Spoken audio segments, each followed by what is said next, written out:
Bom, vamos lá, turma do sétimo ano. Hoje a gente vai falar um pouquinho sobre temperatura e calor. Lembramos que nas aulas anteriores nós falamos sobre máquinas, máquinas simples, máquinas complexas e máquinas compostas. Eu passei uma atividade prática para vocês que está valendo, tá? A única coisa que eu falei que podia ser em dupla e devido cada um agora está em sua casa, pode fazer individualmente, tá bom? Então, hoje a gente vai começar a falar então um pouquinho sobre termologia. Esse termo, termologia, que a gente vai começar a estudar a partir de agora, essa palavra termologia, termo significa calor e logia estudo. Então, é estudo do calor, tá? É uma parte da física que fala exatamente sobre estudos do calor. Vamos lá. Calor e temperatura são coisas diferentes, né? Então, o calor é a energia transferida entre os corpos que apresentam diferentes denominação de calor, tá? Já a temperatura é um sistema de medida desse calor. Então, vamos falar um pouquinho do nosso corpo hoje. Então, nós temos nossa temperatura média, é mais ou menos 36,5 graus centígrados. Por que isso? Porque as partículas do nosso corpo vibram, né? Se movimentam, e essa vibração vai nos dar então esse calor que nós temos, que vai ser medido através de um termômetro, que tu vai falar um pouquinho lá para frente, que é a temperatura. Então, um é o calor e outro é a medida desse calor, né? Vou dar um outro exemplo aqui para facilitar um pouquinho.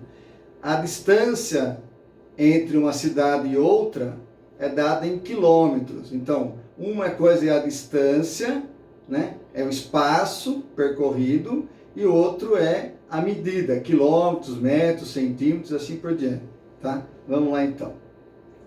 Bom, todos os corpos são constituídos por partículas que estão em movimento, e esse movimento é chamado então energia interna, tá?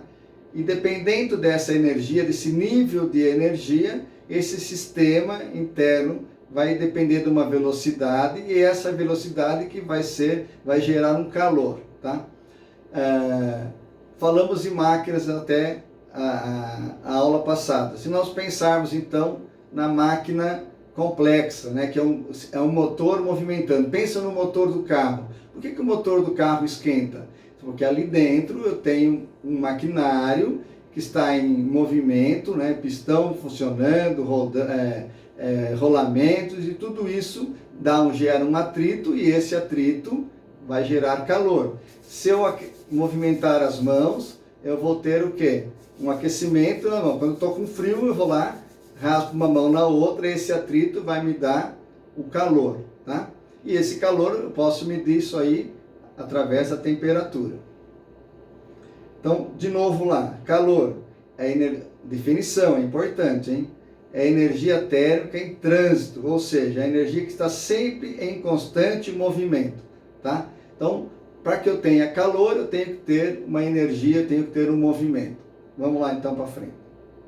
De novo, calor é a energia que flui de um corpo com maior temperatura para um outro com menor temperatura, tá? Essas temperaturas, então, como a gente não vai falar agora sobre isso, mas elas são representadas numa forma de energia que é chamada de Joule. A gente vai ver isso aí um pouquinho mais para frente. Bom, vamos lá. O que é mais fácil de nós segurarmos? Uma panela que está lá no fogo sendo aquecida, com um cabo metálico ou com um cabo de madeira? O que vocês acham que é mais fácil de segurar essa panela? Tá? Quem falou que é mais fácil separar numa panela com cabo de madeira, com certeza acertou. Por quê? Porque o calor se propaga de formas diferentes, né? Então o calor pode se propagar de 3 maneiras específicas: por condução, convecção e através da irradiação. Vamos ver um de cada vez para nós tirarmos as dúvidas. Condução, quando essa energia é passada de uma partícula a outra. Aquece uma, a que está do seu lado se aquece, que aquece a do lado, e assim por diante. Então, se eu deixar lá uma barra de ferro no fogo, uma ponta dela lá no fogo, tá?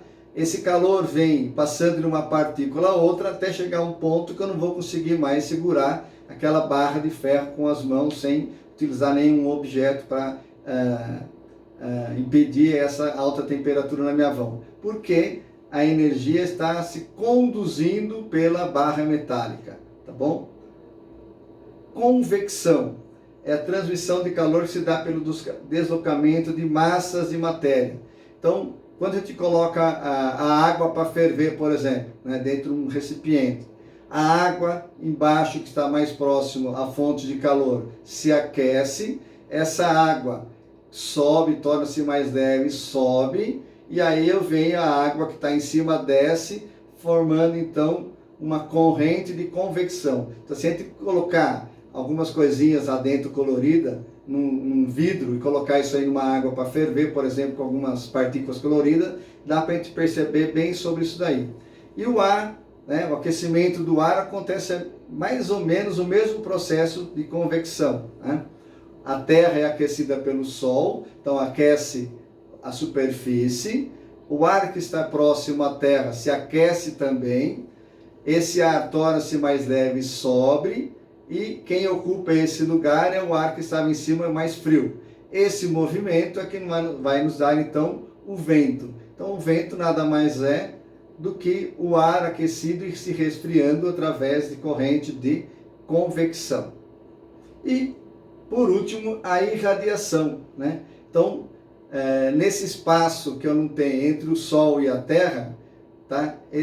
Todo esse espaço, esses raios infravermelhos aquecem a Terra, então eu tenho a irradiação. No micro-ondas da nossa casa, tá? Então, micro-ondas que saem do aparelho, gerada pelo aparelho micro-ondas, que vai até o que eu coloquei ali dentro para me aquecer, e esses raios fazem com que essas partículas vibrem, e essa vibração é que vai me dar a energia suficiente para que eu aqueça o que está ali dentro. Se eu colocar um copo com água dentro do micro-ondas e ligar ele por 30 segundos, por exemplo, a água, através desses raios de irradiação na água, vibram as partículas de água, e essa vibração vai me dar então um aquecimento. Equilíbrio térmico, como o nome já está dizendo, equilíbrio quando os dois corpos com líquidos ou com qualquer material entram em equilíbrio. Então, se eu pegar água quente com água fria e misturar as duas, eu vou ter ali dentro um equilíbrio térmico, ou seja, eu tenho uma água a 40 graus misturado com uma água a 20 graus, a média, dependendo da quantidade de água, vai ser mais ou menos um 30 graus, né? Então, isso também é bem fácil de a gente conseguir aí. Se eu quero aquecer ou resfriar algum líquido, eu quero deixar minha Coca-Cola mais gelada. Coloco lá umas pedrinhas de gelo. O gelo, temperatura mais baixa, vai passar para a temperatura, ou seja, a água quente ou refrigerante mais quente vai derreter aquele gelo e vai acabar entrando em equilíbrio térmico. Medidas de temperatura. A temperatura que mede o calor pode ser utilizada de 3 formas diferentes. Aqui no Brasil, em grande parte do mundo, nós utilizamos graus Celsius, tá? Que é uma variação do grau de 0 a 100 graus, 0 ponto de fusão e 100 graus ponto de ebulição. Isso quando o líquido ou a água, no caso, estiver ao nível do mar, tá? Porém, existem outras 2 medidas de temperatura, graus Kelvin e graus Fahrenheit, tá? Que são em outros lugares que utilizam essas escalas de temperatura. E quem mede esse aparelho, quem mede essa temperatura, é justo um aparelhinho chamado termômetro. Pode mudar. Então, que eu acabei de falar lá, né? Então, as escalas que correspondem aos valores numéricos, né? Então, cada uma das escalas aqui, se vocês observarem, vai, no caso aqui de 0 a 100, que é o grau Celsius, que é até aqui no meio, e outras escalas são variações diferentes, de menos 32 a 212 e assim por diante. São escalas diferentes de temperatura. E aí, então, tivemos uma pequena amostra do que a gente vai ver nessas próximas aulas, quando a gente voltar com vocês em sala de aula. Na sequência, vou passar umas atividades para vocês verem e terem algumas dúvidas, caso surjam, a gente vai tirar essa dúvida em sala de aula. E atividade, obviamente, para fazer. Lembrando mais uma vez que a atividade prática, que era para escolher sobre alavancas, roldanas ou plano inclinado, tá valendo. Tem que fazer isso daí, tá, gente? Por enquanto, até mais.